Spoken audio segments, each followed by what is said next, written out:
Hello students, this is Rajiv and you are learning on AIMS Academy. So now we are going to discuss introduction of exercise 5.2 which is based on nth term. अब ये nth term क्या है? देखिए अगर आपने first video देखी है introduction में तो उसमें मैंने आपको बताया था first term, second term, third term, fourth term और ऐसे करते करते हम कहाँ पहुंचे थे? nth टर्म तक पहुंचे थे. तो एक बार दोबारा से उसको रिपीट कर लेते हैं. तो फर्स्ट टर्म को हम यूजुअली A1 से डिनोट करते हैं, ठीक है. सेकेंड टर्म को हम A2 से डिनोट करते हैं, थर्ड टर्म को A3 से और ऐसे करते करते जो लास्ट में टर्म आएगी उसको हम nth टर्म कहेंगे. बेसिकली ये कहना बेटा गलत होगा कि लास्ट टर्म nth टर्म होती है. अगर मैं यहां पर 5 पुट कर दूं n की जगह पर तो ये फिफ्थ टर्म बन जाएगी. अगर मैं 7 पुट कर दूं n की जगह पर तो ये सेवेंथ टर्म बन जाएगी. 9 पुट कर दूंगा तो नाइन्थ टर्म. तो बेसिकली nth टर्म का ये मतलब है जो टर्म अभी हमें नहीं पता है उसको हम nth टर्म कहेंगे. जब हमें n की वैल्यू बता दी जाएगी क्वेश्चन में या कोई सामने वाला बोलेगा कि भाई 10th टर्म बताओ, इसका मतलब n की वैल्यू क्या हो गई 10, तो वो 10th टर्म बन जाएगी. ठीक है.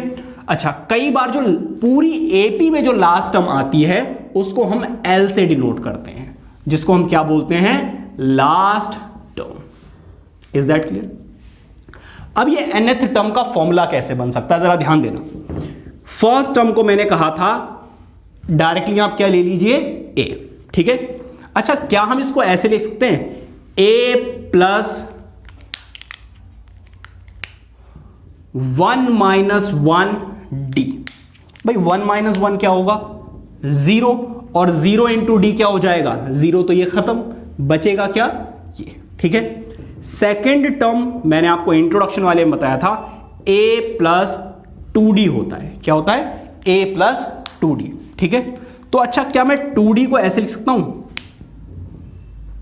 अच्छा, a प्लस 1d. ठीक है. तो a प्लस 1 को क्या मैं ऐसे लिख सकता हूं?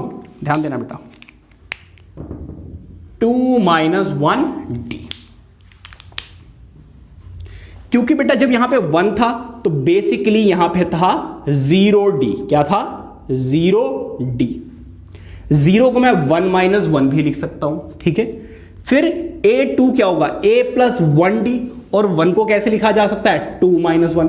बेसिकली मैं इसको यहां पर मैच कराना चाह रहा हूं क्योंकि यहां तो 1 1 आया लेकिन यहां पर जो वैल्यू है वो इसके अकॉर्डिंग चेंज हो रही है. आइए देखते हैं अपनी थर्ड टर्म. थर्ड टर्म होती है a प्लस 2d. और a प्लस 2d को कैसे लिखा जा सकता है? a plus 3 minus 1. क्या हो जाएगा? 3 माइनस 1d. तो बेसिकली यहां पर जो भी वैल्यू होगी उससे एक लेस. ठीक है. फोर्थ टर्म देखते हैं. a4 क्या हो जाएगा? a4 होता है a प्लस 3d, जिसको हम कैसे लिख सकते हैं? a plus 4 minus 1d. तो जरा ध्यान देंगे, a1 क्या होता है? 1 माइनस 1d. a2 क्या होता है? a plus 2 minus 1d. a3 क्या होगा? a plus 3 minus 1d. a4 मतलब फोर्थ टर्म क्या होगी? a plus 4 minus 1d. मतलब जो भी यहां पर होगा उससे एक लेस या फिर माइनस 1. ठीक है. अगर यहां पर उन्होंने कहा ऐसे करते करते आप nth टर्म बताइए, यहां पर 1 2 3 4 की जगह पर अब उन्होंने क्या पुट कर दिया है? n. तब आप क्या बताएंगे? a plus n minus 1d. मैं इसको इरेज करके फिर से रेड से ही लिख देता हूं. तो जो भी यहां पर होगा उससे एक कम. Is that clear? तो ये बन गया आपके nth टर्म का फॉर्मूला, जहां पर a क्या है? a है आपकी फर्स्ट टर्म. d क्या है आपका? d है common difference.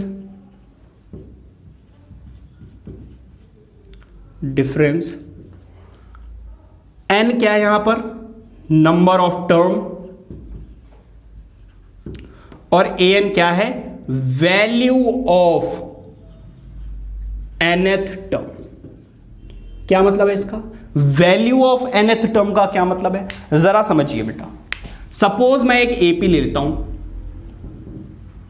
3 6 9 dash dash dash, यहां पर आएगा 15.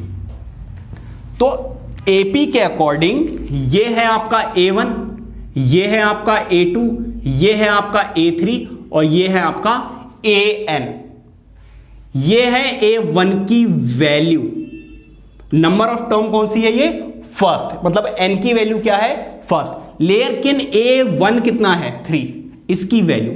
A2 क्या होगा? A2 की वैल्यू क्या है? 6। A3 की वैल्यू क्या है? 9।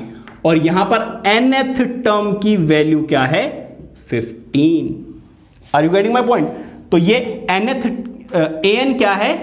nth टर्म की वैल्यू, जो भी वहां पे नंबर लिखा हुआ होगा वो वैल्यू होगा an। Is that clear? I hope कि ये बात समझ में आ गई होगी। और ये वाला फॉर्मूला कैसे यूज करेंगे, आइए एक एग्जांपल लेते हैं और इस फॉर्मूले को देखते हैं कि किस तरीके से यूज किया जाता है। आइए देखते हैं एक एग्जांपल। ठीक है, ये सेम ही एग्जांपल है और इसको हमें डिस्कस करना है। ठीक है, वो आपसे कह रहा है find the fifth term of the AP this. ये आपको एपी दी हुई है और इसकी आपसे वो फिफ्थ टर्म पूछ रहे हैं। ठीक है, मतलब मैंने सेम एपी जानकर ली जिससे कि मैं आपको दिखा भी सकूं। ठीक है, तो देखो इधर, यहां पर ए की वैल्यू कितनी है? 3। डी की वैल्यू कितनी है? A2 minus A1 which is again 3।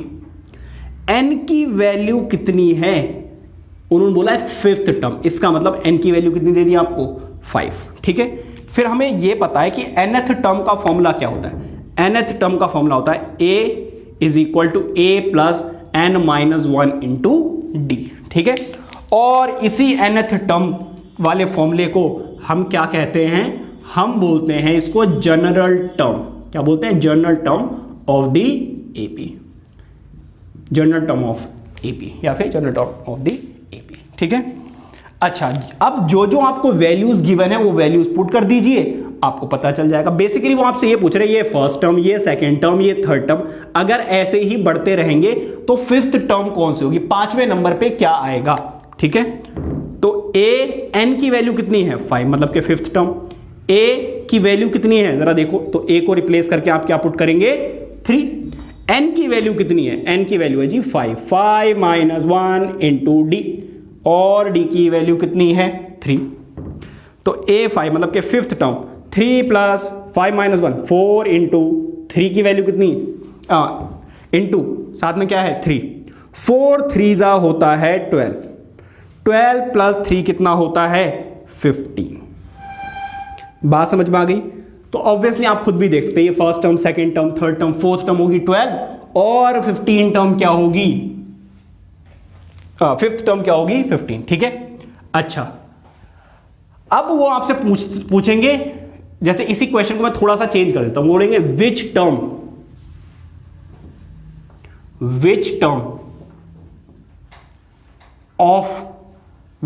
Of the AP this is 15।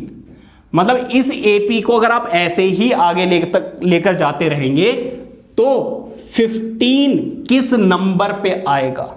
इसका मतलब अब आपसे वो पूछ रहे हैं एन की वैल्यू, क्योंकि यहां से आपको ए तो मिल गया 3, डी भी मिल गया 3, ए एन की वैल्यू इस बार उन्होंने हमें दे दी है कितनी? 15। ठीक है, क्योंकि अभी हमें पता ही नहीं है कि ये कौन से नंबर पे आएगा, वो तो हमने कैलकुलेट कर लिया है, तो हमें पता है कि ये फिफ्थ टर्म पे है। बट मैंने इतना छोटा एग्जांपल इसलिए लिया है जिससे कि आप बड़े ही इजीली रिलेट कर पाए, आपको ऑलरेडी पता है कि ये फिफ्थ नंबर पे आएगा। ठीक है, तो देखते हैं, कई बार वो आपको एन मिस करके दे देंगे, आपको नंबर ऑफ टर्म बतानी है। ठीक है, तो फॉर्मूला पुट करते हैं, A N is equal to A plus N minus 1 into D.